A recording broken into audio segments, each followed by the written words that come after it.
démarrer. Bienvenue, mesdames et messieurs, bienvenue à la Maison Soufie. Nous sommes très heureux de vous recevoir parce que tout ce que nous organisons, c'est pour vous. On essaye de partager ce qu'on a eu la chance de recevoir durant les 20 dernières années, les 25 dernières années, les auteurs qu'on a pu lire, les gens qu'on a pu rencontrer et qui à nos yeux ont une grande valeur. Donc on a essayé de partager tout ça avec vous tous et vous toutes. Et donc aujourd'hui, nous recevons pour la seconde fois. C'est bizarre, je suis obligé de lire parce que je les connais personnellement, mais leur parcours, c'est plus facile de le lire. Donc je vais commencer peut-être par Idriss DeVos, puisque Inès Safi, elle était déjà là, et certains l'ont vu la dernière fois, lors de la dernière conférence. Et Idriss, c'est vrai que ça fait quelques temps qu'on s'était revus. Donc Idriss DeVos est auteur et traducteur et conférencier, spécialiste du soufisme et de la poésie arabe. Il a à son actif une trentaine d'ouvrages et donc une importante étude sur la question de l'amour dans le soufisme qui s'appelle L'amour universel, un cheminement soufi. Il a également à son actif une étude sur le thème de l'éloge du prophète dans la poésie arabe, qui est édité, je crois, chez Célibat Actes Sud, un recueil de poèmes donc arabo-andalous qu'il a essayé de traduire en poésie également. Donc c'est vraiment, il aime beaucoup la langue française et il excelle dans la langue arabe également. Il a également beaucoup travaillé ces derniers temps sur l'œuvre majeure de Razali, Ihya al-Muddin, donc la réunification de la science de religion, qui comprend 40 chapitres, et petit à petit, avec d'autres auteurs aux éditions Abdourah, ils essayent de traduire l'œuvre complète. C'est fait déjà, c'est fait. Ça y est, c'est fait, voilà. Il enseigne actuellement la langue arabe, notamment dans le cadre de la formation continue de l'Université de Genève. Donc, bienvenue Idriss, nous vient de loin. Et notre ami Inès ne vient pas d'aussi loin, mais de loin quand même, parce que c'est toute une aventure pour venir de vivre sur Yvette, parfois, selon les trains, les retards et autres. Donc nous sommes encore très heureux de vous recevoir, Inès, Inès Safi, donc, qui est chercheuse en physique théorique au CNRS, diplômée de l'école polytechnique et habilitée à diriger des recherches avec l'université Paris 11, Paris-Saclay. Ses travaux sont internationalement reconnus et offrent des théories pionnières pour comprendre les propriétés des systèmes électroniques de taille extrêmement petite. Ouais, ça, c'est pas extrêmement petit, j'y arrive pas. Donc. Voilà, c'est trop petit pour comprendre. Ça, c'est trop grand. Et donc, c'est quelque chose qui est en rapport avec la physique quantique. Et lors du premier festival, on avait eu l'honneur de présenter une conférence de l'infiniment petit à l'infiniment grand, où elle était accompagnée de Abdelhak Guiderdoli, qui est lui-même astrophysicien. En parallèle, et c'est ce qui l'amène aujourd'hui, elle se passionne pour la philosophie et l'histoire des sciences, tout en les articulant avec le dialogue des cultures et l'engagement féminin, pour ne pas dire féministe. En plus de multiples conférences scientifiques, elle participe sur ces sujets à des colloques internationaux, des tables rondes, des émissions de télé ou radio. Elle a aussi rédigé plusieurs tribunes pour Le Monde, pour la recherche et pour le monde des religions. Et un portrait dans Le Monde lui a été consacré comme diplomate de l'islam. C'est lourd à porter. Quelle mission. Donc nous sommes très heureux donc, de vous offrir également pour nos auditeurs via le Facebook un direct également. Mais ça n'a pas la même saveur que ceux qui sont ici. Donc, je ne sais pas qui va commencer d'entre vous. Je laisse Idriss le temps que... Ah, ça y est, ça marche. Shukran, merci Haj pour cette invitation, à tout le monde, aux organisateurs, à Mel particulièrement, et tous les gens présents. Un vaste sujet. Alors, ça tombe bien parce que, en préparant cette conférence, j'ai repris un texte que j'ai traduit il n'y a pas longtemps de Najmuddin Kobra. Najmuddin Kobra, c'est un très grand maître soufi, auteur notamment d'un tafsir, d'un commentaire du Coran. Et le passage que je vais vous citer ici en premier est issu de ce tafsir. Donc c'est un commentaire du Coran d'inspiration soufie. N'approchez pas cet arbre. Évidemment, il s'agit de l'arbre au paradis, que Najm Kubra qualifie de l'arbre d'amour. Et je vais vous lire donc ce petit passage, c'est-à-dire l'arbre d'amour, lequel fut en réalité planté au profit d'Adam, sur lui soit la paix, attendu que le Très-Haut déclare « Il les aime et il l'aime ». Donc cet amour réciproque entre Dieu et les hommes, mentionné dans le Coran, sourate 5, verset 54. Il dit ensuite « Ô Adam, trouve résidence dans le jardin, toi et ton épouse ». Jusqu'au verset « Sans quoi vous feriez preuve d'iniquité envers vous-même en attirant sur vous l'épreuve de l'amour. Car l'amour et l'épreuve sont indissociables. Lorsque la graine d'amour fut logée comme une semence dans le cœur d'Adam, et lorsque Dieu fit de la personne de celui-ci le lieu d'ancrage de ce cœur, et qu'il fit de la terre le lieu d'ancrage de ce corps, le Seigneur déclara « Vous trouverez sur terre un lieu d'ancrage et une source de jouissance pour un moment. » c'est-à-dire l'usufruit de la graine de l'amour à travers l'eau de l'obéissance et du service adoratif, et la ibada, jusqu'au moment d'aveindre le fruit de la connaissance. Le Très-Haut déclare en effet « Elle donne ses fruits à tout moment avec la permission de son Seigneur. »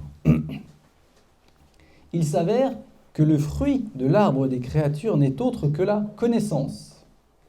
Dieu dit à ce sujet « Je n'ai créé les djinns et les hommes qu'à des saints qu'ils me servent, m'adorent. » Coran 51-56. C'est-à-dire qu'à des saints qu'ils me connaissent, selon certains commentaires, aussi d'Ibn Abbas, très célèbre. Car si le fruit de la connaissance pousse sur les branches de l'adoration, son germe n'a d'autre origine que la graine d'amour. C'est ce dont nous informe la parole du prophète, sur lui soit la paix, relatant que David, sur lui soit la paix, demanda à Dieu « Seigneur, pourquoi créas-tu le monde ?» Le Très-Haut répondit « J'étais un trésor caché et j'aimais être connu. Je créai alors le monde afin d'être connu. » Il est donc attesté que la graine de connaissance n'est autre que l'amour. Sache donc cela et tire-en profit. Peut-être sentiras-tu un effluve et trouveras-tu la félicité. Donc en résumé, que nous dit ici Najm Kubra? Il nous dit que la graine de cet arbre, c'est l'amour, et que le fruit, c'est la connaissance. Donc si on suit sa logique, on en déduit que l'amour précède la connaissance. Alors vous voyez où je veux en venir. Qu'est-ce qui précède? La connaissance ou l'amour? Et vous allez voir que ce n'est pas si simple. Parce que si maintenant je vous cite Razali, voilà ce qu'il nous dit. Le premier principe qu'il convient d'avoir à l'esprit, le premier principe, est que l'amour est inconcevable sans connaissance et sans perception. Car l'homme ne saurait aimer que ce qu'il connaît. Donc là, on est complètement dans l'autre sens. Donc qu'est-ce qui précède? L'amour ou la connaissance? Car évidemment, on a envie de se dire, est-ce qu'on peut aimer quelque chose avant de le connaître? Est-ce qu'on peut aimer la fraise avant de l'avoir goûtée? Dit comme ça a l'air simple. Oui, mais voilà. Est-ce que je peux aimer la fraise si je ne suis pas prédisposé à l'intérieur de moi à l'aimer? S'il n'y a pas une part à l'intérieur de moi qui est réceptif, qui est prédisposé à aimer le goût de la fraise. S'il n'y a pas des capteurs, ou je ne sais pas comment on pourrait les appeler, qui sont prédisposés à aimer cette fraise. Donc on voit qu'on est dans une problématique complexe et très subtile en réalité.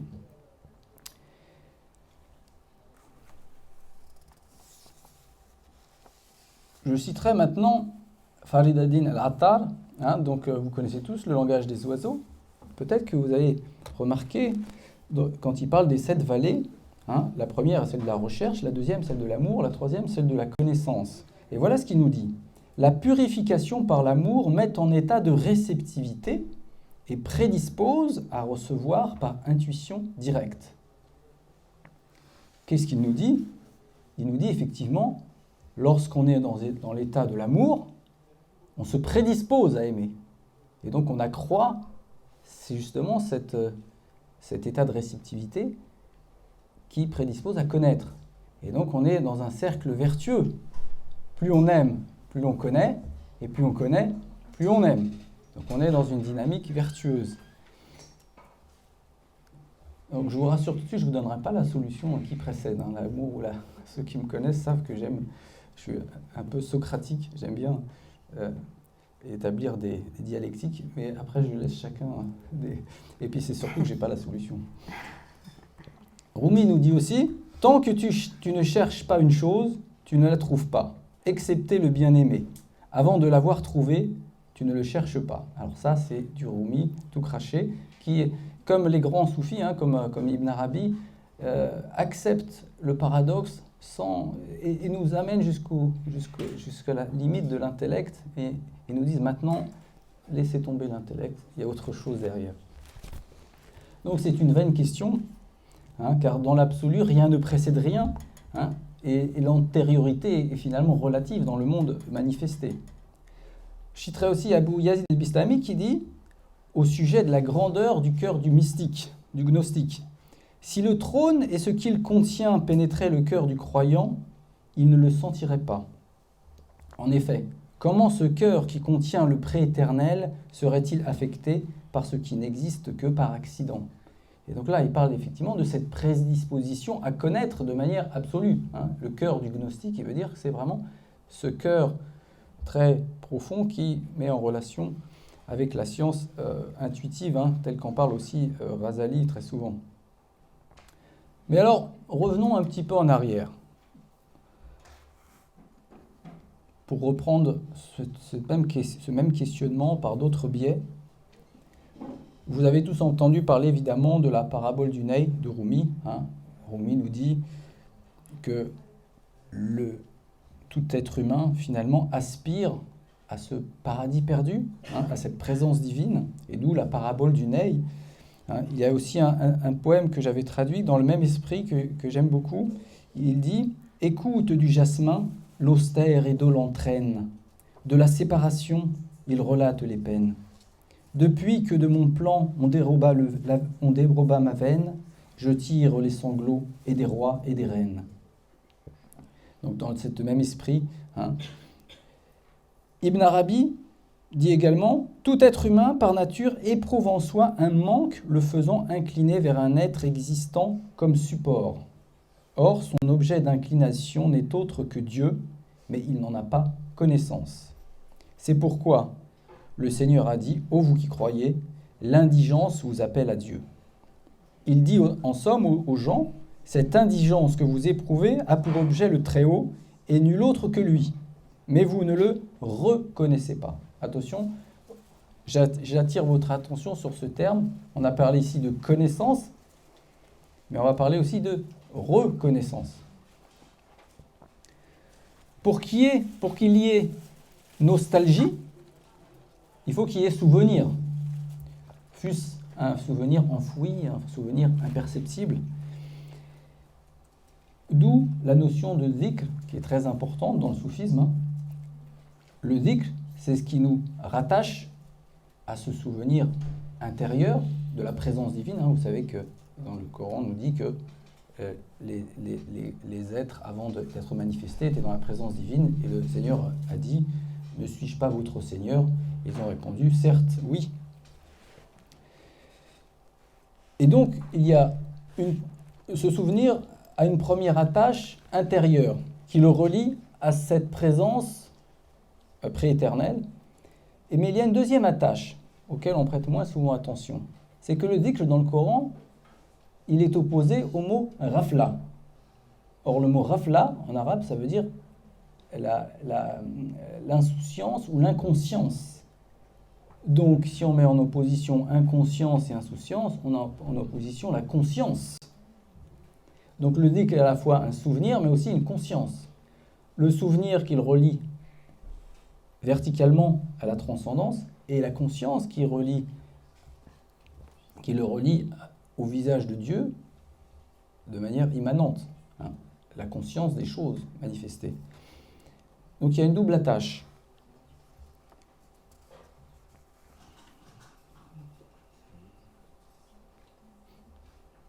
C'est pour cette raison que Ghazali nous dit, c'est parce que les connaissances relatives à la foi sont présentes dans le cœur, mais qu'elles sont oubliées en raison de la trop grande préoccupation de l'individu, que le Très-Haut les associe au souvenir. Ça, c'est pour la première vision du dhikr.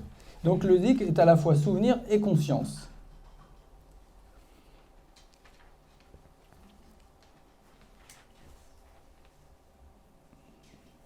Mais alors,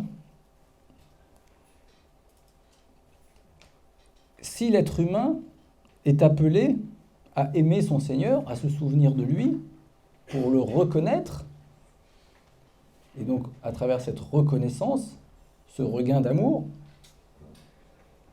qu'est-ce qu'il aime lorsqu'il dit « j'aime le Seigneur » alors que le Seigneur nous dit « rien ne lui est semblable ». Qu'aime le serviteur lorsqu'il dit « j'aime le Seigneur » Cette question a été posée par de nombreux savants qui ont décrété que finalement l'amour du serviteur pour Dieu n'est qu'une façon de qualifier la gratitude ou l'obédience, mais il n'y a pas de réel amour. Certains savants littéralistes ont dit ça. Alors évidemment, les soufis n'étaient pas d'accord, d'autant que le Coran parle d'amour entre le serviteur et le Seigneur. Et Razali nous dit « Sache que la communauté s'accorde à dire qu'aimer le Très-Haut et son envoyé est un devoir. Or, comment ce qui n'existerait pas pourrait-il être prescrit ? Et comment pourrait-on interpréter notre amour de Dieu par la simple obédience alors que cette obédience même est subordonnée à l'amour et qu'elle n'en est qu'un fruit ? L'amour précède donc nécessairement l'obédience ou la gratitude. L'amour de Dieu nécessite une représentation de lui. Quand on dit une représentation, pas une représentation imagée, une représentation intérieure, subtile, mais une représentation tout de même. Et Ibn Kathir, dans son commentaire « Les regards ne sauraient l'appréhender », nous dit « L'appréhender veut dire le cerner. Or, le fait de ne pouvoir le cerner du regard n'implique pas de ne pas le voir. De même que le fait de ne pas cerner tout le savoir n'implique pas de ne rien savoir. Dieu dit en effet « Il ne cerne de ses sciences que ce qu'il leur consent. » Autrement dit, sous le rapport de l'amour, c'est la même chose. Ce n'est pas parce qu'on ne cerne pas tout le Seigneur dans son entièreté qu'on ne peut pas l'aimer. Au contraire, on ne peut pas ne pas l'aimer. Mais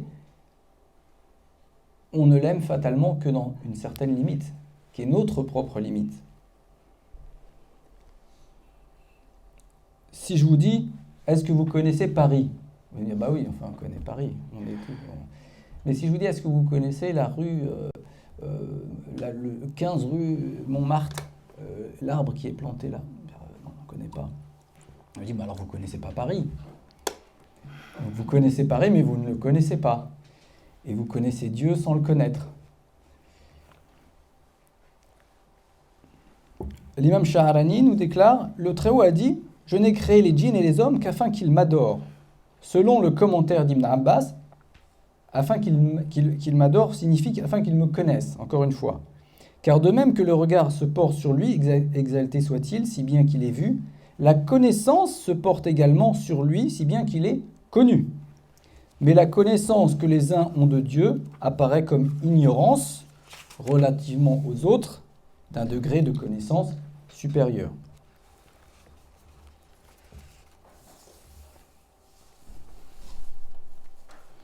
Et voilà pourquoi Ibn Arabi nous dit « Et quiconque l'aime en personne n'aime qu'une image et une représentation imaginative qu'il conçoit en lui-même. » Vous voyez, c'est ce que je disais par rapport au fait de se représenter le Seigneur. Dans les hadiths, on va même plus loin que ça, car le prophète, alors un hadith rapporté par Bukhari Muslim nous rapporte que dans l'au-delà, les serviteurs seront rassemblés et puis que donc Dieu réunira les gens au jour du jugement et il dira que chacun suive ce qu'il adorait. Et puis alors des gens se mettront à suivre le soleil, d'autres se mettront à suivre la lune, d'autres se mettront à suivre des tyrans, etc., etc. Et puis il restera les croyants, ceux qui croyaient Dieu, ceux qui croyaient en Dieu, cette communauté. Et le Très-Haut se présentera à eux sous une forme qu'ils ne connaissent pas et dira « Je suis votre Seigneur ». Ils protesteront, ça c'est un hadith dans Bukhari et Muslim. Ils protesteront que Dieu nous préserve de toi, nous resterons là jusqu'à ce que notre Seigneur arrive. Quand il viendra, nous le reconnaîtrons. Alors Dieu se présentera à eux sous la forme qu'ils connaissent et leur dira « Je suis votre Seigneur ». Et ils diront « Tu es bien notre Seigneur » et ils le suivront. Vous voyez que cette connaissance relative et limitée du Seigneur, selon les hadiths, se prolonge même dans l'au-delà. Une connaissance limitée. Donc tout l'enjeu du soufisme, un des enjeux majeurs, je dirais, c'est d'apprendre à reconnaître le Seigneur, mais dans des formes nouvelles, et d'accroître cette capacité à le reconnaître. Dunnun al-Misri dit de l'intimité de Dieu, elle consiste à incliner intimement pour tout visage gracieux et toute voix éloquente, car le Très-Haut se situe entre toi et cela. Et vous voyez, dans la prière, on dit à peu près plus de 100 fois par jour « Allahu Akbar », qui veut dire « Dieu est plus grand ». Dieu est plus grand que quoi? Plus grand que tout, bien sûr, mais aussi plus grand que l'image qu'on se fait de lui. Donc si le croyant faisait sa prière en pleine conscience, il serait invité à chaque 100 fois par jour à changer sa vision de Dieu, à grandir, à élargir, à approfondir la vision qu'il a de Dieu. Donc c'est pas rien.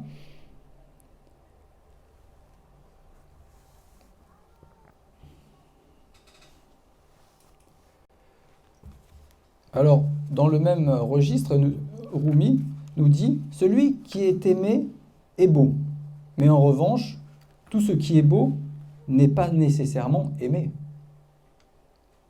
La beauté participe de la prédisposition à être aimée. Quand une chose est aimée, il y a assurément de la beauté en elle. Or, la partie n'est pas séparée de la totalité. Elle lui est toujours conjointe. »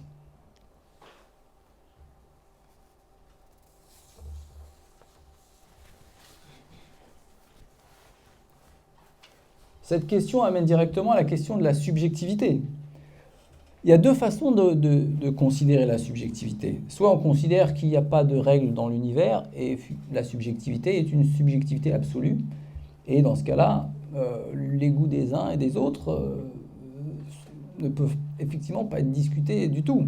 Mais si la subjectivité signifie notre limite personnelle, à voir l'ensemble, alors c'est différent. Alors on est appelé à grandir et à changer justement notre subjectivité.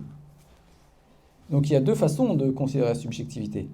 Soit subjectivité, bon de toute façon on n'est pas d'accord, mais c'est pas grave puisque... Mais il y a plus que ça. Il y a une réflexion à se faire en soi sur notre subjectivité justement. Quelle est notre limite dans cette subjectivité ?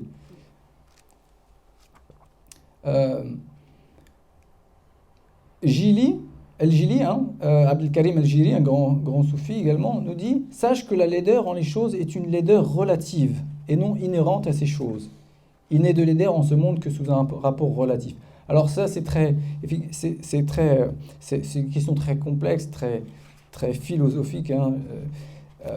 Donc on va pas rentrer là-dedans, mais il y a là des questions à se poser justement sur cette même notion de subjectivité.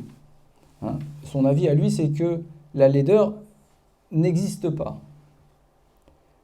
Ou que la laideur, plus exactement, est relative. Alors voilà, ça c'est effectivement une question très très philosophique. Mais ce qui nous intéresse, nous, plus directement, c'est de savoir comment changer notre regard sur les choses. Dans l'absolu, un regard objectif serait un regard pur, un regard qui n'est pas déformé par le prisme de l'ego.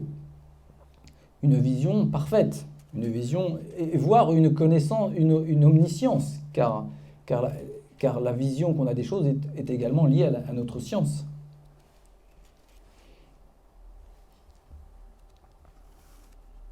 Alors si l'amour est subjectif, sur quoi se fonde-t-il? Question du bac, aime-t-on ce qu'on aime, aime-t-on ce qui nous ressemble ou aime-t-on ce qui nous est,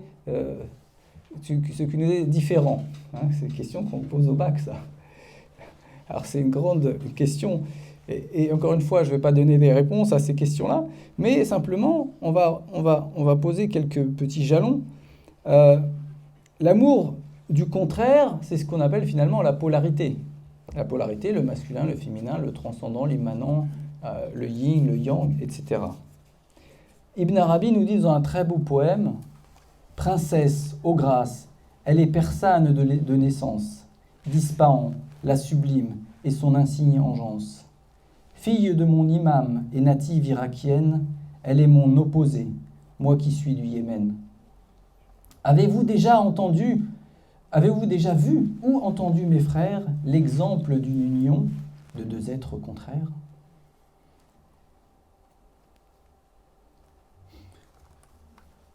À l'inverse, Razali nous dit « La cinquième cause de l'amour correspond à la convenance intrinsèque de l'amant et de l'aimé. Car combien de personnes se lient d'un mutuel amour sans qu'une cause apparente ou un intérêt quelconque motive celui-ci?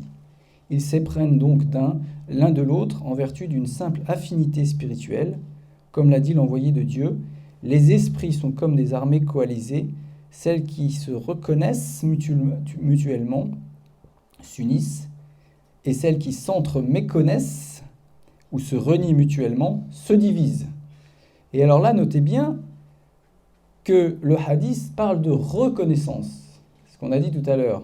Hein. Ce hadith ne fonde pas l'amour sur la communauté de nature, mais sur la reconnaissance, ce qui est bien différent, ce qui est beaucoup plus subtil, parce que je peux être différent de quelqu'un tout en reconnaissant sa valeur, reconnaissant ses vertus, etc. Donc, et ce n'est pas forcément une communauté de nature dont il est question ici. Man ta'arafa. Ta'arafa, en arabe, ça implique une réciprocité. Et c'est la même racine que ma'rifa, qui est la connaissance. Et man ta'arafa minha, donc celles qui se reconnaissent mutuellement, s'allient.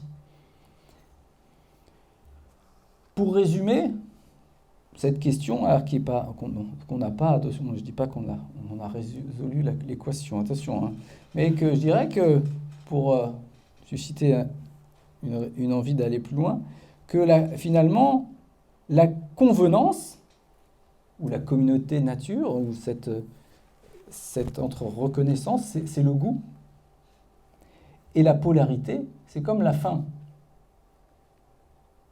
Lorsque j'aime quelque chose, je peux le manger même quand j'ai pas faim.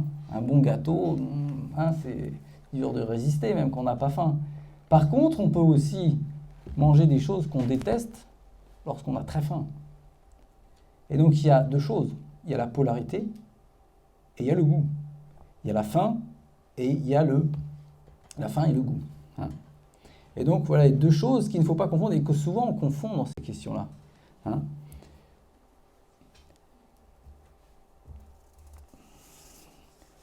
Il y a donc un jeu de miroir dans cette équation, car finalement, tout ce qui est reconnu est susceptible d'être aimé. Donc c'est ce miroir de Dieu, hein, que l'on déforme par notre prisme. Alors, je vous citerai ici une petite anecdote rapportée par Averroès et attribuée à Platon. Alors, je n'ai pas été vérifié où est-ce que ça se trouve dans l'enseignement de Platon, mais je trouvais intéressant. Platon raconte qu'un roi l'avait enfermé à tort. Il ne cessa de plaider sa cause jusqu'à établir clairement son innocence. Le roi sut qu'il l'avait traité injustement. Son ministre, chargé de faire la correspondance entre eux, lui déclara « Très auguste roi, tu sais qu'il est innocent. Quel grief as-tu encore contre lui ?»« Ma foi, répondit le roi, je n'ai rien à lui reprocher. Mais il m'est antipathique. » Je ne sais pas pourquoi. Le ministre informa Platon de ses propos. Celui-ci se dit « Il faut que je cherche en mon âme et ma personnalité une vertu semblable aux siennes. C'est par ce biais que je pourrais l'aborder à mon avantage. » Je m'enquérai donc de son caractère et appris qu'il aimait l'équité et détestait l'iniquité. Observant en moi-même la même qualité, je mettais en valeur cette convenance entre nous et l'abordais avec cette vertu partagée. Il ordonna sans tarder qu'on me fasse libérer. Déclarant à son ministre « Je n'ai plus aucun ressentiment à son égard. » Vous voyez ? Alors ça, c'est l'aspect pratique de ce qu'on peut retirer de ces enseignements aussi. Hein. Comment, finalement, comprendre les relations humaines. Il ne s'agit pas simplement d'avoir une réflexion théorique, mais dans les relations humaines, des fois, ça ne tient à pas grand-chose. Hein. Alors, abordons maintenant la question sous un autre angle encore. Là, on est un peu dans la part philosophique, mais complètement dans le sujet. Relativement à la question de l'objet de l'amour, il y a deux théories qui coexistent. La première nous dit que l'objet de l'amour est nécessairement absent. Alors, cette première théorie relie l'amour au désir. Car finalement, on dit « je ne désire que ce que je n'ai pas ». Et dès lors que j'ai ce que je désire, je ne le désire plus. Donc finalement, selon cette équation, tout amour est voué à s'éteindre, à se finir. Ce qui est très désolant. Hein. Alors, cette idée, on la trouve chez Platon, elle est reprise aussi par Ibn Arabi de manière un peu plus subtile, mais on la retrouve. Donc ça, c'est la première équation. Mais évidemment, comme on voit que il existe des gens qui continuent à s'aimer, hein, même à un âge avancé, on se dit, mais quand même, il manque quelque chose à cette équation. Et c'est comme toujours d'ailleurs, hein, quand les équations sont incomplètes, elles décrivent une part de la réalité, mais en omettent une autre. Hein, en physique, j'imagine que c'est la même chose. Hein, une théorie vient, parce qu'elle est plus large, elle vient en supplanter. Non, mais je laisserai Inès, parce que là, je ne veux pas rentrer. Tu peux. Je ne veux pas dire de bêtises. Et la deuxième équation nous dit donc, finalement, non. L'amour est une puissance de jouir, qui est donc à l'intérieur de soi, et qui est associée à une image extérieure. Et donc, finalement, l'énergie de l'amour, cette énergie, elle est à l'intérieur. Et cette cause de l'amour est à l'intérieur, tandis que dans la première équation, elle est à l'extérieur. Alors évidemment, on est face à deux conceptions complètement différentes. L'une qui nous ramène à l'intérieur et l'autre à l'extérieur. Et à vrai dire, les philosophes n'ont pas résolu cette question. Et ceux qui ont, selon moi, se sont le plus approchés pas de la vérité, mais en tout cas, ont justement trouvé une équation plus large et plus embrassante. C'est Rumi, qui lui voit l'amour comme quelque chose de dynamique et non pas de statique. Il ne s'agit pas d'aller d'un point A vers un point B, ce n'est pas un flux d'amour qui part d'un point A vers un point B, que ce soit de l'intérieur vers l'extérieur ou de l'extérieur, mais une spirale qui justement revient toujours à son centre. Et donc le jeu de l'amour, finalement, est un jeu de projection de l'intérieur vers l'extérieur. Car il y a l'amour de donner et l'amour de recevoir. Et comme on disait tout à l'heure de la connaissance et de l'amour, c'est un cercle vertueux. Car celui qui donne se prédispose l'autre à donner à son tour. Et c'est ça le cercle vertueux de l'amour. C'est que quand on donne, on prédispose l'autre. Car évidemment, quand on se fait aimer de quelqu'un, eh ben, la personne a envie aussi de donner en retour. Et donc c'est ça le cercle. Et je vais en reparler après, quand je vais parler justement du sacrifice aussi. Donc il y a l'amour de donner, l'amour de recevoir. Et donc, une façon plus subtile de considérer cette question est de voir comme quelque chose de dynamique, et non pas comme quelque chose, pas de statique, mais d'unilatéral. Hein.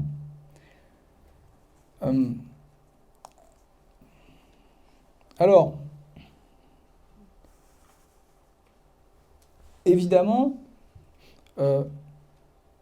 toutes ces questions, toutes ces compréhensions de l'amour nécessitent un combat contre soi, nécessitent de travailler intérieurement. Pourquoi? Pour repérer ce qui crée l'obstacle à l'amour. Car comme dit Rumi, l'amour est là, c'est seulement vous qui construisez des obstacles à cet amour. Et donc la voie de l'amour est à la fois la voie de la connaissance, mais c'est aussi la voie du sacrifice, mais en même temps la voie du sacrifice est la voie du bonheur. Pourquoi c'est la voie du bonheur? Parce que lorsque je travaille sur moi et que je deviens généreux, j'apprends à aimer, à donner. Et ce qui donc était un sacrifice et causait une souffrance devient une cause de bonheur, car finalement j'aime donner. Et chaque vertu a une saveur particulière, un goût. On a parlé tout à l'heure du goût, voyez? Eh bien, chaque vertu a un goût particulier. Et c'est ce goût qui, une fois qu'il est intégré, fait que l'on aime cette vertu. L'homme avare donne avec souffrance, mais l'homme généreux donne avec bonheur. Donc, ce même sacrifice peut être une souffrance ou une jouissance. Et donc, le travail sur soi, voilà pourquoi la voie du sacrifice est en même temps la voie du bonheur. Et comme je disais tout à l'heure, alors on pourrait dire, mais alors, être tout le temps dans le sacrifice, on va s'épuiser, se dépérir, mourir, etc. Mais non, car dans ce cercle vertueux, comme je le disais tout à l'heure, celui qui donne, celui qui est vertueux, se fait aimer des autres.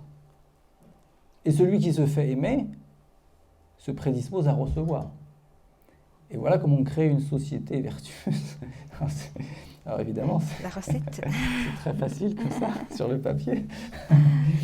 Mais néanmoins, c'est un pas en avant de le comprendre. Alors, ce sujet a été très bien décrit par Razali, et c'est chez lui que j'ai trouvé la description la plus immédiate de cette question-là. Il nous dit: de la même manière, toute personne dominée par l'orgueil, souhaitant devenir humble, devra s'efforcer de suivre la voie des gens dotés de cette qualité un long moment. Il devra s'y astreindre avec beaucoup de zèle jusqu'à ce que cela lui devienne naturel et aisé. L'ensemble des vertus louables aux yeux de la voie légale peuvent être acquises par ce biais, le but étant que l'action procédant de cette vertu devienne un plaisir pour qui l'accomplit. L'homme généreux, en effet, éprouve du plaisir à donner de l'argent, contrairement à celui qui le dépense à contre-cœur. Et l'homme humble est celui qui tire plaisir de son humilité.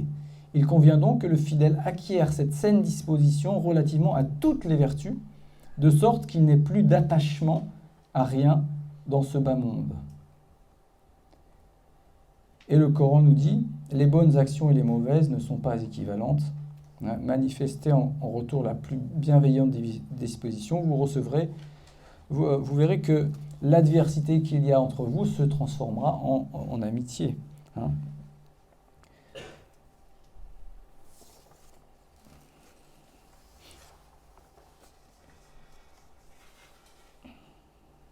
Voilà, donc je pense que je vais rester sur ça, donc en disant que la voie de la connaissance, la voie de l'amour, la voie du sacrifice et la voie du bonheur sont une seule et même chose. Ne cherchons pas à savoir qui précède, faisons un pas dans l'amour, un pas dans la connaissance, et puis et un pas en appellera un autre, après. Et puis voilà, et puis aimons-nous, et pour nous aimer, connaissons-nous. Voilà. Et merci, et je laisse la parole à Inès.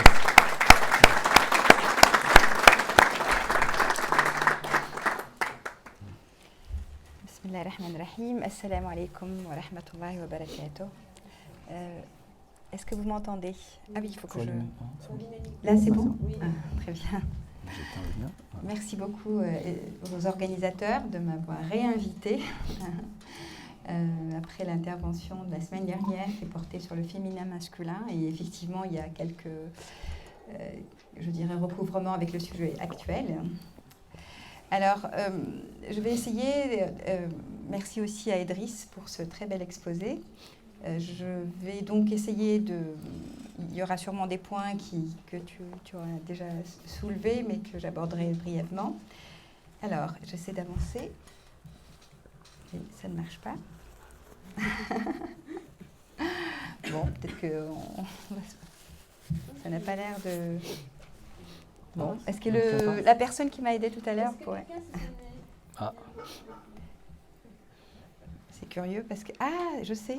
Ça marche ici, comme ça, manuellement. Ah bah très bien, voilà. Plutôt que les flèches. C'est curieux. Très bien. Alors en fait, les organisateurs, en particulier Amel, a tenu à donner un titre qui était en fait la conclusion d'une tribune dans le Monde des religions. Donc je trouvais que c'était un peu long, mais voilà, j'ai quand même, je n'ai pas résisté. Qui était l'amour de la connaissance a pour terme la connaissance de l'amour. Et donc, je démarre, plutôt que ce n'est pas la conclusion, mais c'est le démarrage. C'est une très belle transition. Voilà. Alors, j'avais aussi dit, d'ailleurs, c'était lors de la chaire de l'image, j'ai une variante sur laquelle je voudrais aussi, disons, je vous invite aussi à méditer sur deux expressions. C'est la beauté de la connaissance a pour terme la connaissance de la beauté. Donc, je dirais que j'aime bien le triptyque. D'ailleurs, on aime bien les nombres impairs, hein, c'est avec l'ahad, l'un. Donc, je vais plutôt considérer, en fait, l'amour, la connaissance et au milieu la beauté. Alors, donc, j'ajoute la beauté parce que je trouve que c'est très important. Et en fait, les grands érudits, alors j'essaie d'aller d'élaguer un peu, effectivement, il y a de très très belles citations, mais j'ai essayé d'en mettre le minimum. C'est que c'est un petit peu le point de confluence entre amour et connaissance. Parce qu'on cherche, on aime ce qui est beau. Peut-être pas nécessairement tout ce qui est beau est aimé, mais on aime ce qui est beau. Et on cherche aussi à connaître cette beauté. Et B avec majuscule. Et en fait, normalement, c'est même un triangle que j'aurais aimé dessiner, mais bon, je n'ai pas eu le temps de faire, pour insister sur les liens entre ces trois concepts, et qui sont le centre de gravité de ce triangle. Imaginez maintenant que c'est un triangle, mon côté matheux qui l'emporte. Le centre de gravité, c'est vraiment l'unicité, c'est at-tawhid, c'est la réalisation de tawhid. C'est un petit peu... ces trois sommeils se retrouvent dans le tawhid, dans la réalisation de l'unicité, qui n'est pas du tout un concept théorique abstrait, hein, qui est vraiment de l'ordre du vécu. Et alors, Idriss a très bien introduit ce lien qui est primordial entre amour et connaissance, qui sont en quelque sorte inséparables. Et en fait, il y a l'idée aussi que la connaissance, alors c'est ce que j'ai dit, je suis désolée pour la répétition la semaine dernière, en parlant du couple masculin et féminin, du désir d'union, c'est la connaissance ultime n'est réalisée que si l'objet et le sujet ne font plus qu'un. Et c'est un peu ce qui est sous-jacent au fana. Alors, la traduction par annihilation n'est peut-être pas la plus heureuse. Peut-être que tu en as une meilleure. Certains disent extinction aussi, extinction, mais c'est pas voilà, tellement mieux. Oui, c'est peut-être pas mieux. Mais bon. L'extinction, en fait, il y a Fariduddin Attar, hein, que Idriss a déjà cité, qui donne une très belle image, je trouve. C'est que là, on est dans le thème du miroir. Donc, effectivement, on cherche à polir nos miroirs pour recevoir pleinement la lumière divine. Mais Attal dit qu'il faut aller plus loin, il faut polir aussi le dos du miroir. Ce qui voudrait dire qu'on passe d'un miroir à une vitre qui laisse complètement passer la lumière divine. Cette image me parle énormément. Donc c'est un peu cette façon de voir l'extinction. Alors, je vais essayer avant... en fait, oui, ce qui est aussi très important, c'est un point que je vais aussi aborder d'une façon peut-être brève et incomplète, c'est aussi le lien de la réalisation de l'amour, la connaissance et la beauté, mais le lien avec les noms divins. On ne connaît pas Dieu dans son essence, mais les noms sont des relations entre Dieu et nous-mêmes et le cosmos. Et donc en fait, ah oui, il faut que je me souvienne que c'est là. Donc on retrouve donc les noms. Il y a l'un, évidemment, l'unicité, le Tawhid al-Ahad. Le nom, l'amour, c'est réalisé un nom divin qui est très important, qui vient juste après l'un, qui est Ar-Rahman, et qui se traduit, selon Maurice Glottan, mais je trouve ça très bien fondé, par le rayonnant d'amour, et j'insiste encore, que je l'avais dit aussi la semaine dernière. Donc c'est vraiment un nom qui ouvre tous les chapitres coraniques dans Basmala. À la connaissance, donc c'est associé au savant, le savant, sachant que là, le mot connaissance aussi peut avoir plusieurs versions. Il y a la ma'arifa, il y a l'ilm, il y a al-hikma. Je résume, hein, je vais pas, ça serait très long d'aborder ces questions. Et la beauté, c'est vraiment le beau, c'est une qualité divine. Il y a un hadith connu qui dit que Dieu est beau et aime la beauté. Et ayant été créés par un souffle divin, à l'image de Dieu, on essaie de réaliser ces noms en nous. D'où l'importance de ces noms. Et aussi, si on aime et si on connaît, si on est prédisposé à aimer, à connaître, en fait, cela provient, c'est lui la source de cet amour, de cette connaissance. Si les personnes ou les objets ou les créatures ne sont connaissables et aimables, c'est grâce à ce qui nous donne le madad, on pourrait dire, voilà, à ces effluves divines. Alors, je vais peut-être d'abord, alors c'est une transition brutale, en fait j'hésitais à mettre ça au début, mais en fait j'aimerais quand même... Ça réveille l'auditoire, ça réveille. Voilà, c'est bien de changer un peu.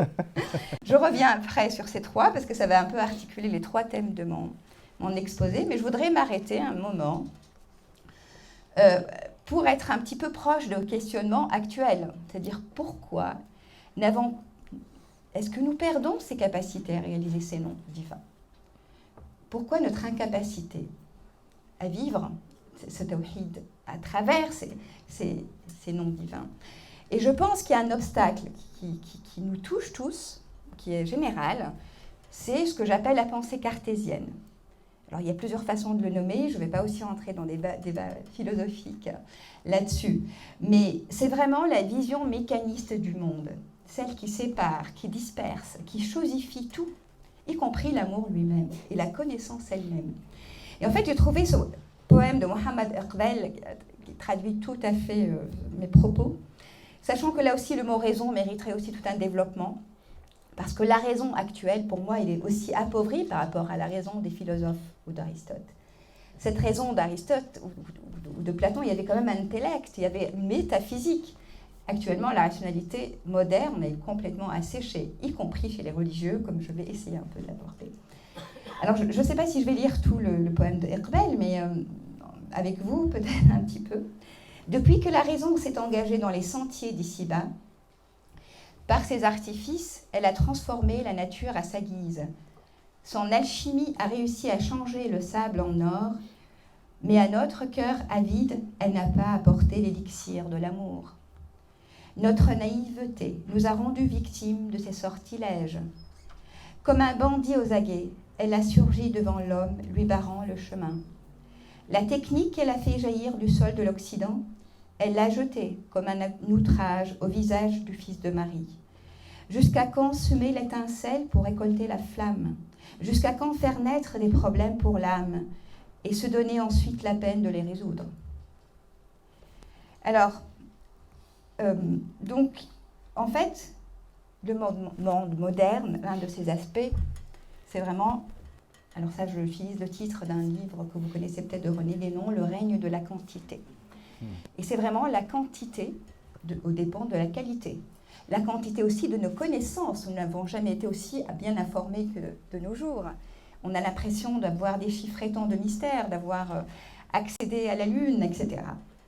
Mais en même temps, donc, c'est une quantité de connaissances, mais on parle aussi de culture, parce évidemment, maintenant, on arrive avec les voyages à connaître beaucoup d'endroits, de contrées dans le monde, à connaître d'autres cultures, entre guillemets.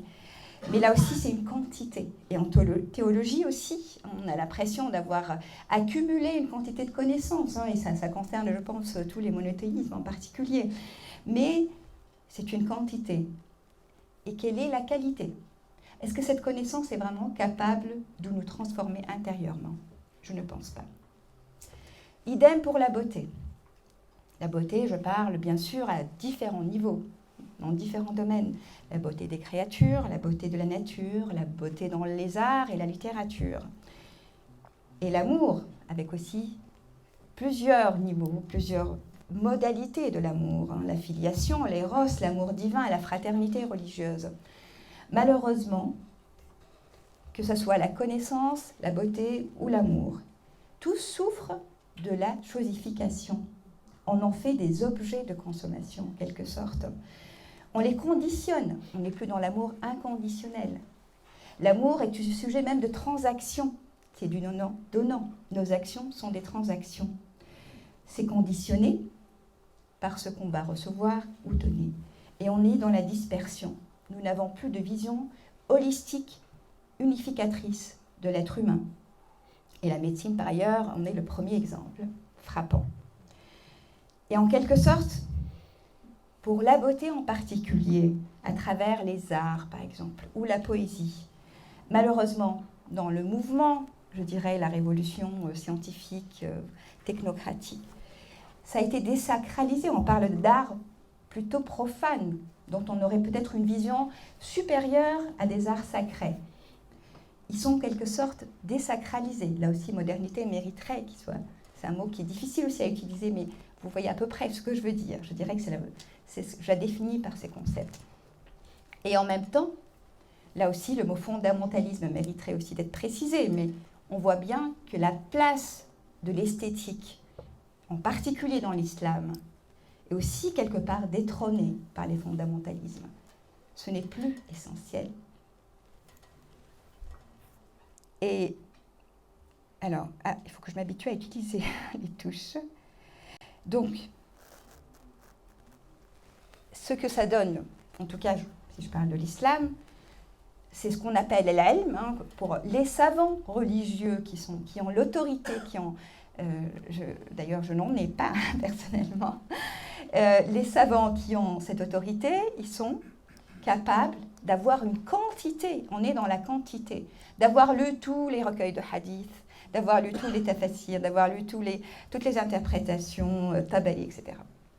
Donc, on est là-dedans, mais il y a d'autres traits aussi. C'est pour ça que je les appelle modernes. Il y a une sorte de rationalité qui prédomine, en fait, ce rapport au texte, qui est asséchante et qui fait qu'on est dans le tiers exclu. Ça veut dire qu'on n'est plus A et non A qui peuvent être vrais. Alors, le mot paradoxe, c'est quelque chose qui va apparaître, en fait, quand je vais discuter de la poésie, mais c'est vraiment essentiel. Les paradoxes dans la poésie spirituelle de l'islam, les paradoxes dans le Coran lui-même, en fait, n'ont plus de place. On veut tout résoudre par la rationalité, justement, nous ramener à des équations. Entendez quelqu'un dire l'islam, c'est 1 plus 1 égale à 2. Et pourtant, je crois que 1 plus 1 égale à 1. Alors, ce qui compte, ce qui est très important aussi, c'est qu'il manque la connaissance de la connaissance, des modes de connaissance. Qu'est-ce qui nous permet d'affirmer qu'une telle assertion est une vérité ? Il n'y a plus cet accompagnement. L'épistémologie est pauvre de nos jours dans le cadre chez les savants musulmans. Pourtant, à travers l'histoire de la pensée islamique, la question des critères de vérité, ce que c'est que connaître, ce que c'est qu'être, en fait, ça a été primordial. C'est le cœur du débat. Al-Ghazali, dans son débat avec les falasifas, c'était au cœur du débat de savoir comment affirmer une assertion et comment atteindre une vérité et comment atteindre une certitude.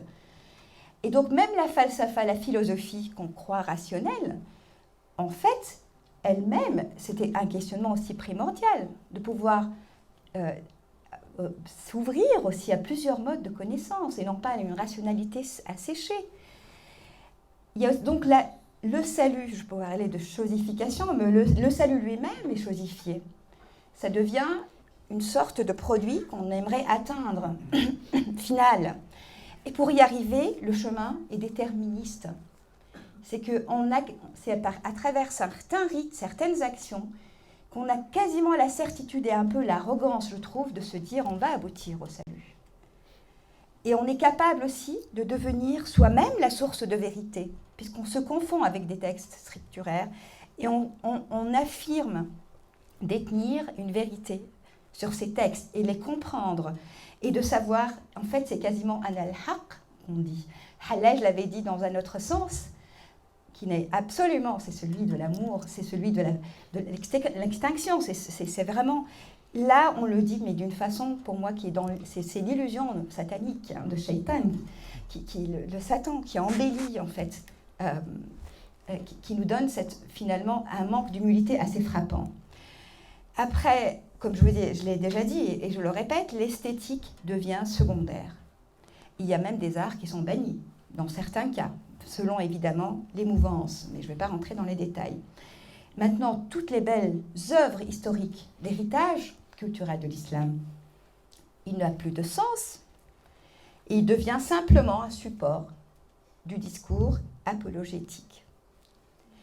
Et donc, on n'est plus capable de déchiffrer tout le langage que portait cet art, que portaient ces œuvres, y compris qu'elles soient scientifiques ou artistiques ou architecturales.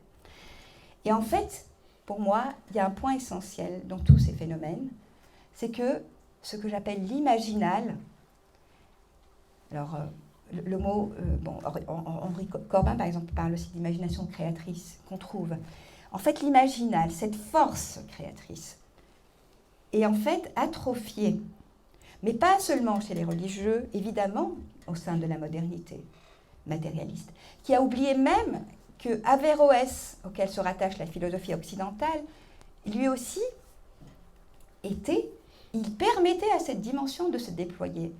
On parle de fantasme, mais pas dans un sens péjoratif.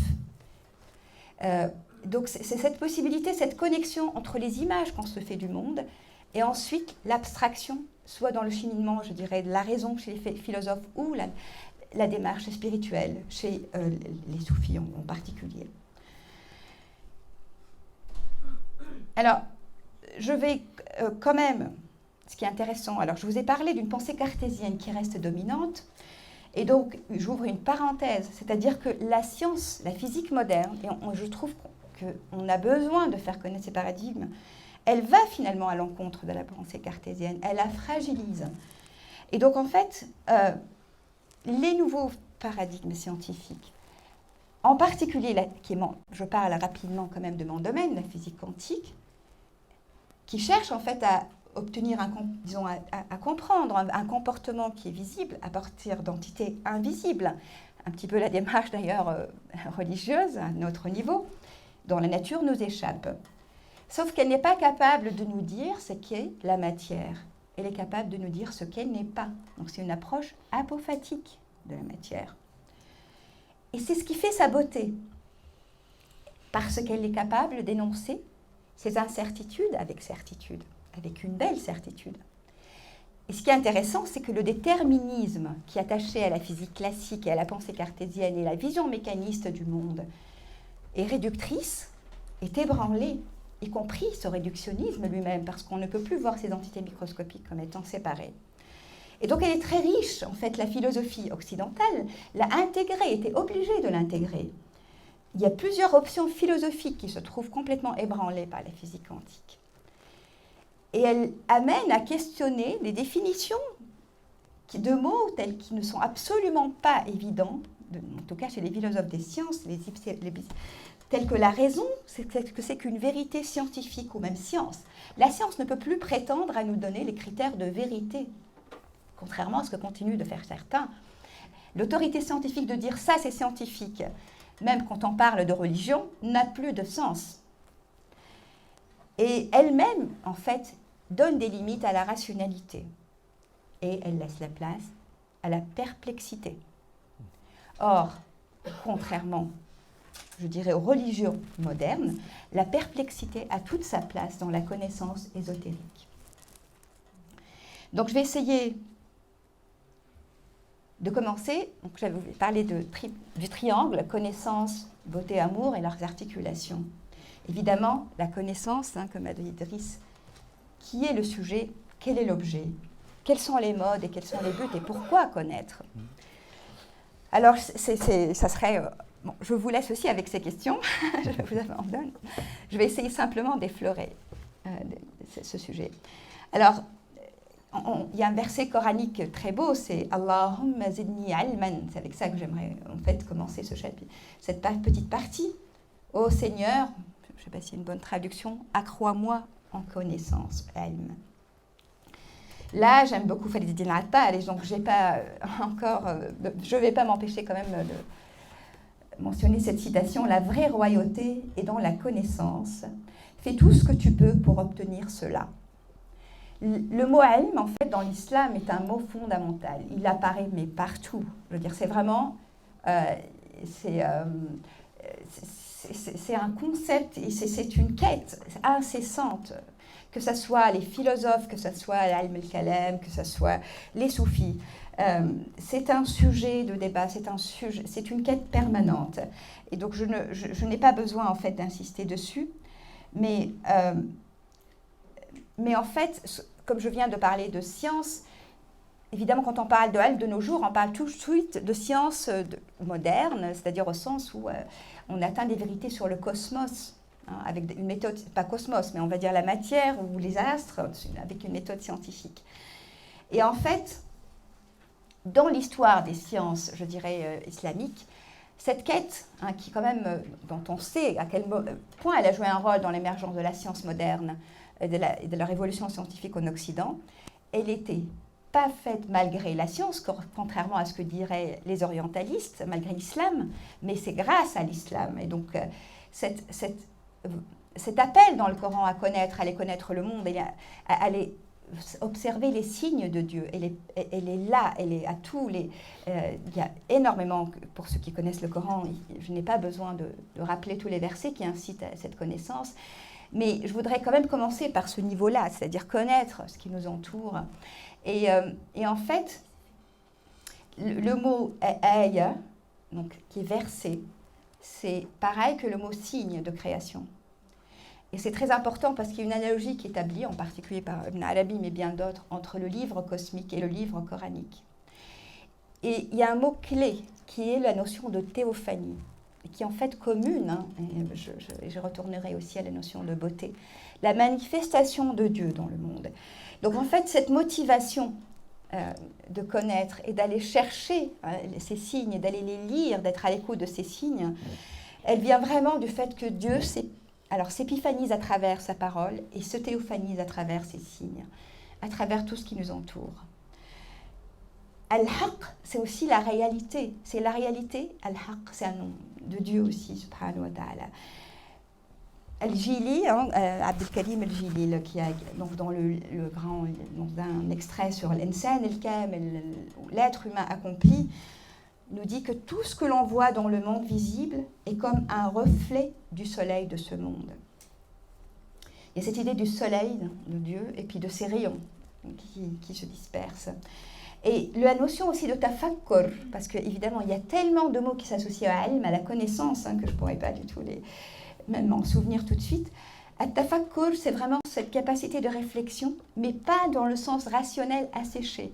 C'est une réflexion à apporter méditative et spirituelle sur les signes du livre cosmique, qui est contemplé justement comme un lieu de théophanie divine, qui devient un tremplin vers la connaissance de l'être. Donc la démarche spirituelle, elle intègre la rationalité. En fait, Al-Ghazali, ce qui est intéressant, c'est qu'il dit même que la rationalité des philosophes grecs, elle a été inspirée par les livres révélés auparavant. Parce que Dieu, y compris par exemple par le judaïsme qui est venu avant, parce que Dieu, quand il s'adresse dans ses livres, dans sa révélation, il appelle, il donne des arguments, c'est une argumentation, ça n'a aucun sens de séparer même la rationalité du religieux ou de la foi. Hein. Il n'y a aucun sens en fait à parler de croyance et de science en fait. D'ailleurs, le débat philosophique, il est plutôt entre révélation et raison. Hein. Ce n'est pas du tout entre foi et science. Bon, c'est tout un sujet. J'ai essayé de me limiter. Mais donc là, donc, elle la dépasse dans le sens où ce que nous dit encore Al-Ghazali, c'est que c'est vraiment par l'inspiration qu'on peut atteindre des certitudes, parce que nos sens et notre logique sont incapables d'atteindre ces certitudes. Et le fait même qu'on soit capable de déchiffrer, même si c'est partiel, même si la science émet ses limites, qu'on soit capable de finalement avoir une certaine connaissance de ce monde, de faire des prédictions, en fait, c'est aussi une rahma, qui est ce don d'amour de Dieu, qui nous permet d'avoir cette connaissance. C'est de lui. Allahumma zidni ilman, que Dieu accroît ma science, parce que cette science, elle vient de lui. C'est lui qui nous éclaire par sa lumière. Et qui nous donne cette capacité à faire des prédictions. Et là, il y a tout un développement aussi, encore pour revenir à Al-Ghazali, qui est quand même un très grand penseur de l'humanité, pas seulement de l'islam, qu'il faut le rappeler. Il parle aussi du fait que ce que l'on voit, notre connaissance, notre capacité à connaître les événements, c'est parce que Dieu intervient toujours pour qu'il y ait cette correspondance. Ce n'est pas du tout... c'est vraiment grâce à sa miséricorde incessante. Et c'est pareil pour l'amour, son amour rayonnant. Alors maintenant, tu as parlé de la saveur, et donc là, je vais rester encore avec Al-Ghazali. Parce que, au-delà de cette connaissance rationnelle ou de la science rationnelle, il y a cette connaissance gustative. Et en fait, je trouve ce passage aussi tout à fait parlant, et je pense que je ne vais pas le reformuler mieux que Al-Ghazali, Abu Hamid Al-Ghazali, c'est que tout ce qui relève du goût spirituel ne peut être décrit convenablement par la parole. Tout comme la douceur de ce qui est doux et l'amertume de ce qui est amer, ils ne peuvent être connus que par le goût. Et alors, ce qui est intéressant, là je fais un clin d'œil au thème du samedi dernier, c'est qu'en fait il établit, ça serait bien que nos savants puissent avoir cette audace, disons, naturelle chez Al-Ghazali. Il établit donc l'analogie de ce goût, de cette saveur, avec le plaisir éprouvé lors de l'union sexuelle. Et il ajoute, il s'agit d'un plaisir que l'on ne connaît que pour l'avoir goûté. Si tu l'éprouves, tu le connais, sinon sa description verbale ou écrite est inadaptée. Alors du coup, je peux faire la transition au deuxième point, c'est-à-dire l'amour, parce que je vous ai dit que ça serait articulé en trois. Pareil, là aussi, qui est le sujet? Quel est l'objet? Quelles sont les modalités? Quels sont les buts? Là aussi, je vous laisse avec ces questions. Alors, en fait, les diapos, excusez-moi, ne sont pas au point, mais bon, c'est pas grave. Alors, je voudrais rappeler quand même, donc il y a Ar-Rahman, parce que j'ai eu une fois un débat avec un conférencier chrétien, et donc quand j'avais dit que Rahman c'était rayonnant d'amour, il avait dit oui, mais c'est une façon de rétablir que l'islam est religion d'amour, et donc c'est une façon un peu tirée par les cheveux. Non, l'islam est bien une religion d'amour, je ne suis pas la seule à l'affirmer. Et c'est vraiment... alors, il y a une parole prophétique qui nous incite énormément à exprimer l'amour envers autrui, à l'exprimer. Il y a une autre parole qui parle de tahada ou tahabbu, faites-vous des offrandes entre vous, mais les offrandes ne sont pas nécessairement matérielles. Offrir même un sourire est un don, pour vous entre-aimer. Et en fait, je cite ici, mais bon, il y avait là aussi plein d'options. Il y a quelqu'un qui avait demandé à Massignon à combien y a-t-il de soufis dans le monde islamique, et Massignon a répondu en souriant combien y a-t-il d'amoureux à Cambridge. Et donc le soufisme est une question d'amour. Dites-moi combien il y a d'amoureux à Cambridge et vous direz combien il y a de soufis dans le monde islamique. Alors en fait il y a aussi l'amour qui est en fait primordial dans cette connaissance. Je pense que Driss a suffisamment exposé ce lien. Je pense effectivement, je crois plus, même si je ne prétends pas répandre, qu'il s'agirait plus d'une dynamique, d'un cercle vertueux. Et en fait, c'est à travers aussi les noms divins que l'on peut, quelque part, quand on cherche à les laisser se déployer, qu'on peut aussi les connaître, parce qu'on leur permet de se déployer en nous et dans la création. C'est un petit peu ça, le point vers lequel j'aimerais cheminer. Mais je voudrais quand même rappeler qu'il y a les souffrances, les affres de l'amour. Et ça, les poètes l'ont bien chanté. Et la miniature ici, par exemple, c'est le conte de Majnun Leila. Là, c'est une miniature moghole qui a traversé toutes les contrées et où il y a la séparation dans l'amour. Majnun n'arrive jamais, en fait, à consommer l'union avec Leila. Et en même temps, c'est cette tension qui garde, qui permet de rester avec un désir vivace. Et donc tu as cité le désir. Le désir, évidemment, il va au-delà du désir sexuel, parce que al-irada, la volonté divine, elle peut être traduite aussi par ce désir. Et Dieu, subhanahu wa ta'ala, il a eu ce désir de créer le monde pour se connaître. Et donc d'avoir en quelque sorte un miroir où il peut voir sa propre beauté. Donc le désir est vraiment ce qui meut finalement tout ce qui est. Et j'ai évoqué là aussi la semaine dernière cette idée de couple qui se retrouve finalement, y compris dans les concepts métaphysiques comme l'esprit et le corps par exemple. Donc il y a une tension, il y a une relation d'amour aussi, pas seulement au niveau des humains, elle est aussi au niveau des concepts, elle est aussi dans le cosmos, elle est aussi au niveau du ciel quand il y a la pluie qui tombe, qui féconde la terre. C'est une relation d'amour. Et entre les animaux, alors là j'ai des miniatures fabuleuses, mais je ne les ai pas ici pour représenter l'amour entre les créatures, les êtres, les animaux.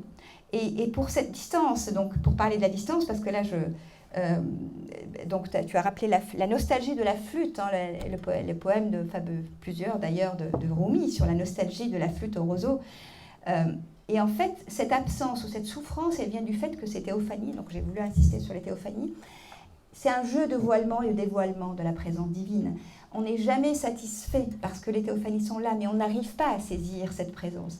Elle est toujours voilée, parce qu'évidemment, sinon elle serait éblouissante.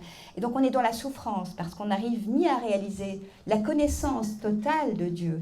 Hein, il reste inaccessible, vraiment comme la menthe, comme dans certains poèmes, qui reste inaccessible et derrière laquelle on doit courir, et envers laquelle on doit exprimer tout son amour et se rendre esclave pour qu'elle ait pitié de nous, pour qu'elle puisse nous accorder un regard. Et donc en fait... Cette nostalgie de la flûte aussi au roseau, d'où elle est fabriquée, est très bien exprimée, mais je n'ai pas aussi mis le poème. Mais Ibn Arabi exprime aussi l'importance de cette absence. Il dit que l'amour naît d'une absence. Quand cette absence devient présence, l'amour devient connaissance. Alors, et pour rester avec Ibn Arabi, c'est très difficile. En fait, à chaque fois, je me dis, je vais éviter de parler d'Ibn Arabi, mais c'est très difficile. Parce que vous avez entendu parler énormément de son poème sur l'amour et ma religion et ma foi. Et en fait, il y a tout un commentaire qu'on ne dit pas, qui est associé à ce poème, pour qu'on puisse le comprendre. C'est le commentaire d'Ibn Arabi lui-même, dans Turjuman al-Ashwaq, donc le livre... la traduction m'échappe, c'est ton grand-père qui l'a... Voilà, l'interprète des désirs. Voilà. Donc l'amour et ma religion et ma foi, juste là, je rapporte juste le commentaire du dernier vers de ce poème, ce que dit Ibn Arabi, l'amour est ma religion et ma foi, car il n'y a pas de religion plus élevée que celle fondée sur l'amour et le désir pour celui envers qui je la professe, et qui leur donne mystérieusement, la part de mystère reste là, telle est la caractéristique des spirituels de type mohammadien. En fait, le commentaire ne s'arrête pas là, il est plus long, parce qu'il parle de Mohammed, de l'aimé. Ibrahim, d'ailleurs, il est le Khalil. Le Khalil, c'est l'ami intime de Dieu. Et pour Mohammed, or, j'ai hérité de cette voie, wa warastu ala minhajihi. Alors, la beauté maintenant, alors donc, j'ai essayé de la mettre au milieu parce que c'est un point de confluence. Et en fait, la beauté, donc ça je rappelle une parole prophétique qu'on retrouve énormément dans les livres d'érudits, même si elle n'est pas dans les hadiths, les paroles prophétiques canoniques, mais qui est très importante, en tout cas dans le soufisme. Je fus un trésor caché et j'ai voulu être connu. Donc là, il est mu par le désir de se connaître. Et c'est aussi ce désir de connaître qu'on retrouve en nous, parce que nous avons été aussi créés à partir d'un souffle divin. Et aussi, donc, la beauté, ce miroir qu'est la création, nous devons veiller à polir ces miroirs. Ces miroirs, c'est d'abord nous-mêmes, notre cœur. Alors, encore mieux si c'est le dos du miroir qui est poli, comme le dit Attar. Mais c'est aussi veiller à la beauté de tous ceux qui nous entourent. Ce sont les miroirs où le divin, nous-mêmes, on se connaît à travers ces miroirs, mais c'est aussi là où Dieu aime contempler sa beauté. Et nous-mêmes, contempler la beauté de Dieu dans ces miroirs. C'est un jeu de miroirs à l'infini. Mais c'est aussi la nature, le miroir de la nature. Comment peut-on le souiller au degré qu'on fait actuellement? On est quand même face à une crise absolument inédite. Comment peut-on invoquer Dieu, faire le dhikr et en même temps infliger à la nature ce que nous sommes en train de lui infliger, ou aux êtres, à toutes les créatures? Mais c'est aussi polir les miroirs, ce sont aussi nos propres productions. Parce que là aussi, nous sommes à l'image du Dieu créateur quand nous sommes créatifs. À travers l'art, à travers la poésie, à travers la littérature, mais aussi la science elle-même. Ces créations, elles demandent à être belles. D'ailleurs, on le voit, en fait, ce qui est fabuleux dans la science de l'ère arabo-islamique, c'est que les manuscrits sont d'une beauté inouïe. Ce n'était absolument pas un détail, contrairement malheureusement à nos productions actuelles, où ça devient complètement négligeable ou même pas recherché. Et cette motivation, en fait, tout est inspiré par la révélation coranique, en fin de compte, mais pas... Il y a une sorte de dynamique, de foisonnement de cet imaginal qui, en fait, aboutit à ces créations qui sont inspirées par le message coranique, mais qu'on ne retrouve plus, parce qu'on n'a plus le sens ni des sciences, ni des arts, ni de l'architecture. Et cette esthétique, elle n'est pas du tout un détail, c'est encore l'esthétique de la théophanie, là aussi. Et c'est elle-même qui est garante de l'éthique. Ce n'est pas du tout un détail, cette esthétique. La beauté du caractère aussi, je voudrais en parler, parce qu'il y a un hadith prophétique qui nous parle de « at-tahalli bis-sifat al-ilahiyya », se parer des attributs de Dieu. Donc je parlais des noms, de les laisser vivre ces noms. Et en fait, ça veut dire quoi? C'est aussi, on parle de l'unicité, la réalisation du tawhid, c'est pas du tout parce que c'est une morale qu'on dit qu'on doit avoir un beau caractère. Ce n'est pas une simple morale asséchée. C'est parce que quand on adopte ces noms divins, c'est comme ça qu'on réalise l'unicité. C'est une voie de réalisation de tawhid. Et c'est une condition même pour la connaissance. C'est vraiment les qualités de l'être, al-insan al-kamil, l'être accompli, l'être humain accompli, qui est en notre cœur, qu'on doit réaliser. C'est comme ça qu'on devient réceptacle de la lumière divine, de la connaissance divine. Et c'est aussi parce qu'on se part de ces noms qu'on les connaît encore mieux. On les vit, on les concrétise, on les intègre. La contemplation, alors j'ai parlé tout à l'heure justement, comme une voie de connaissance. En fait, donc je rejoins un petit peu ce que je disais, hein, c'est vraiment tout ce qui est, y compris ce qui est inanimé, il n'y a pas de profane. Tout est habité par ce souffle divin, où se déploient les réalités spirituelles. La création tout entière est un chant divin. Il faut savoir l'écouter. Et donc, nous sommes appelés, face à cette crise générale, mondiale, je pense à plus de contemplation, qui est la voie de une connaissance intuitive, et à moins de domination. Malheureusement, la science a été utilisée pour la domination de la nature, pour la mettre au service de l'homme. La domination des créatures, la domination de l'être humain par l'être humain. Et en fait, j'aimerais rappeler ce que disait aussi le grand Rumi. Il disait que les arbres me reconnaissent et répondent à mon salut. Il n'y a qu'à voir le nombre de versets où les montagnes parlent, où la terre parle dans certaines aussi paroles prophétiques. Elle dit à Adam, depuis quand tu es là. Et je trouve aussi, dans les haltes, l'émir Abdelkader dit quelque chose de très profond. Il dit que briser même la branche d'un arbre empêche des noms divins de se manifester. Donc là aussi, il ne s'agit pas d'une morale. Il dit oui, on peut l'empêcher quelqu'un par une morale, par une certaine discipline, mais ça va au-delà. Alors qu'en est-il de briser des vies humaines? Et là, on parlait de jardin, donc le paradis, donc il faut rappeler là aussi la théophanie du jardin. Le jardin central dans l'architecture, dans les poèmes, qui est vraiment le reflet de l'harmonie universelle. Avec l'eau, la symbolique aussi de l'eau. Mais c'est plus qu'un symbole, c'est la théophanie elle-même. Alors, la beauté poétique, alors on a eu droit à de très très beaux poèmes, et en fait, là aussi, malheureusement, la poésie fait partie des arts qui sont quelque part bannis. Mais le poète, il se veut lui-même interprète du Coran. Il n'est pas du tout... je veux dire, en fait, les poètes spirituels, alors je dis mystiques parce qu'il reste une part de mystère, même si la connaissance est recherchée, les poètes eux-mêmes, ils sont des interprétations vivantes.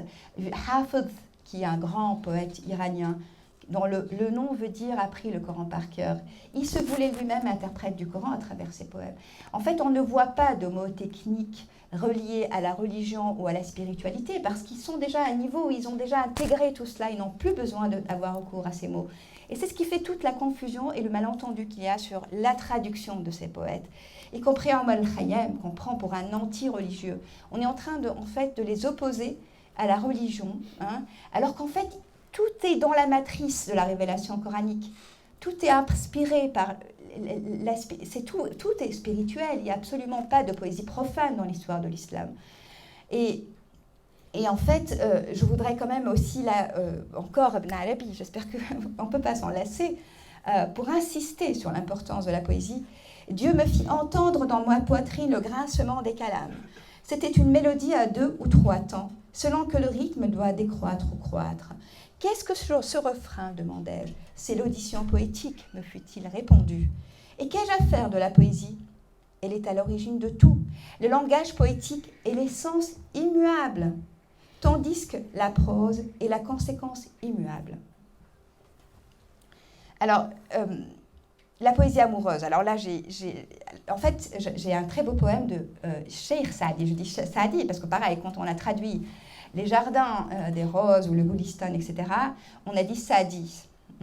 C'est le nom de figure d'ailleurs d'un président et d'un physicien français, Carnot Saadi, parce que le père aimait beaucoup Saadi. Et en fait, c'est vraiment quelqu'un, sa poésie il est au cœur de la spiritualité islamique. Et donc la poésie amoureuse, on pourrait en dire, c'est quelque chose de fabuleux, parce que là, en fait, la miniature, elle vient d'un manuscrit de Saadi, qui a porté complètement, vraiment spirituel, sans que le côté immanent, je dirais que la relation charnelle de l'amour, cela ne veut pas dire qu'elle est symbole, mais c'est que c'est vraiment, encore là aussi, la théophanie divine, la beauté divine qui est vécue. C'est l'extase spirituelle qui se vit aussi. On a parlé de Dieu, on contemple l'acte conjugal est la meilleure façon de contempler Dieu, selon Ibn Arabi, entre autres. Et ce qu'on sait, et dans la continuité de ce que je viens de dire sur le malentendu, sur la traduction de ces poètes spirituels, ce qu'on ne sait, l'amour courtois en Occident, il était inspiré. Alors, certains spécialistes vont parler de poésie arabe, ils vont faire le lien avec la poésie pré-islamique, Majnun Layla, etc., bien sûr. Mais ce sont ces hommes ces femmes de spiritualité auxquelles on doit cette poésie amoureuse, où la femme est vraiment ce désir d'union avec la femme qui représente le désir d'union avec Dieu. Bien sûr, Dieu reste inaccessible, là aussi. Et donc, certains spécialistes historiens parlent de l'amour courtois comme ayant opéré une action civilisatrice au cœur de l'Occident. Et donc, on doit à l'islam cette action civilisatrice. Alors, je vais, pour rester, je vais peut-être m'arrêter pour laisser la place aux questions. Et donc, pour faire écho à la pensée cartésienne, je pense, donc je suis. J'aurais envie de dire « j'aime, donc je suis », pour conclure. Voilà. La plus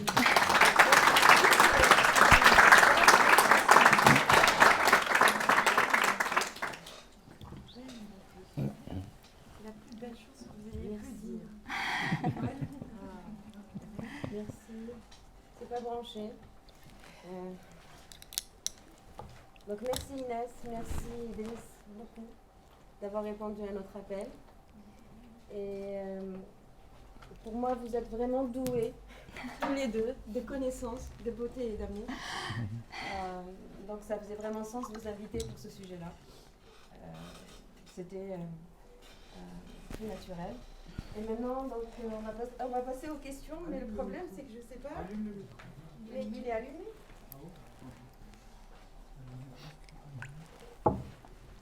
Est-ce que tu veux que je remette le festival Oui, ce serait Oui. bien pour l'image. 1, 2, 1, 2, et ça marche. Donc on va passer aux questions. Et s'il vous plaît, essayez d'avoir des questions concises.